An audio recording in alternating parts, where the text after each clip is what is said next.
Hey guys, yeah, I'm sorry this one's a day late. Yesterday what happened is I was at my cousin's birthday party and well, needless to say, I didn't get home until late. So it's like I just said, okay, I'm just gonna crash and I'll take care of both the One Piece anime review and the My Hero Academia review tomorrow. So yeah, that's what happened. But okay, but getting into the episode itself. Right from the jump, the odd little thing I do appreciate more watching this episode that I didn't when reading the manga is seeing Momo go through his emotional development of overcoming his fear of facing Kaido, and how even though he matured physically thanks to Shinobu's powers, he still has to work past his fears, insecurities, and all that to actually in order to really emotionally mature with his age now, and how the whole experience in itself is treated as its own hurdle to show how he is capable of leading Wano. He isn't, as Kaido points out, as Kaido mocks him for, he's not just a puppet. He is someone who will become Shogun. He will lead the land of Wano, and this is his big first step to showing he can protect it. It's an obvious story beat for character development, but the way we see it play out with Momo still being afraid of Kaido to the point where he could barely even say who he was, and when confronted by him, it just says so much about how deep Momonosuke's emotional trauma is, and how much he's still working through despite his growth as well, and doing all that while still showing just how inexperienced he is in his dragon form compared to Kaido. But just that simple act of biting Kaido is like a big first step. And I'm gonna say something really controversial here, because I know there might be some people who like this, who like her and whatnot, but in a lot of ways, Momonosuke's development as a character is exactly the kind of development I wanted to see from Vivi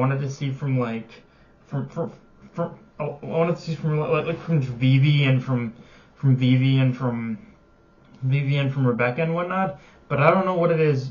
Oda just doesn't seem to do well when writing princess characters. I don't know. Also, I think because by this point that I was feeling the burnout of this arc in the manga, that I wasn't really paying attention to it. I wasn't really paying attention to a lot of Momonosuke's arc either. I'll just be honest. By this point when I was reading this in the manga, I was starting to feel a little bit of Wano's burnout, so to speak,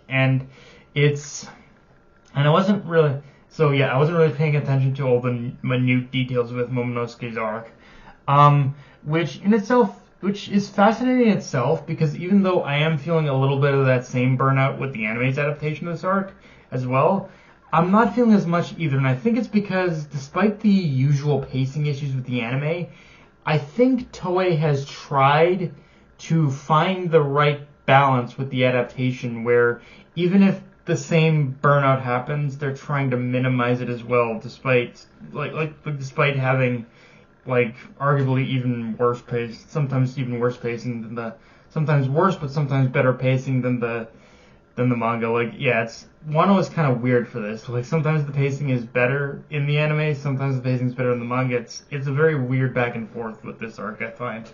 And yeah, just gonna get this out of the way as well. There was some awkward CGI in this episode. The overall art and animation was pretty good, but just that beginning bit with the CGI Momo and CGI Kaido dragons, yeah, that was probably the weakest part of the episode. Didn't hold up the best. I'm just saying. Now, with that said, for the sake of anime onlys, I do need to talk about the festival scene in the episode, because the truth is, for anime onlys, you're going to be seeing a lot more of these type of scenes throughout, throughout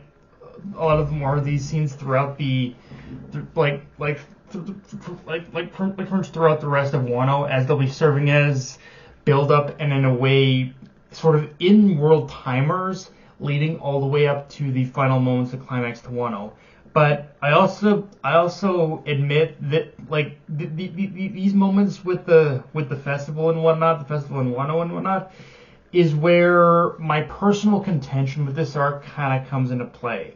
Because I know there's a lot of things that people don't like about Wano, But for me, this was the kind of thing where looking back, I'm like, okay, you kind of messed this up, Oda. You could have made this a lot greater, but it feels like you kind of chickened out in the last minute, so to speak. Because the thing is, the first way Oda was building up these festival scenes in conjunction with the big climactic battle in the manga with Kaido, it felt like Oda was building up to a moment where even if Kaido was defeated, Onigashima would still end up becoming the capital of Wano, or through Onigashima like pretty much falling on Wano, it would still, like, Wano itself would still ultimately like be destroyed or just suffer some kind of collateral damage by falling on it. Like, in some way or another, it felt like there was supposed to be some kind of fallout or collateral damage from the fight with Kaido, but by the time the fight actually ends, well, spoiler I guess, but none of that really happens. And it happens in a way where it feels like, where it makes me question if Oda's original plan was just that, where there's supposed to be some fallout for Wano from this battle, but he course corrected at the last second. Again, just to be clear, I've got nothing to base this upon. It's just pure conjecture, but my instincts are telling me something changed about the way the climax played out versus how it was supposed to go.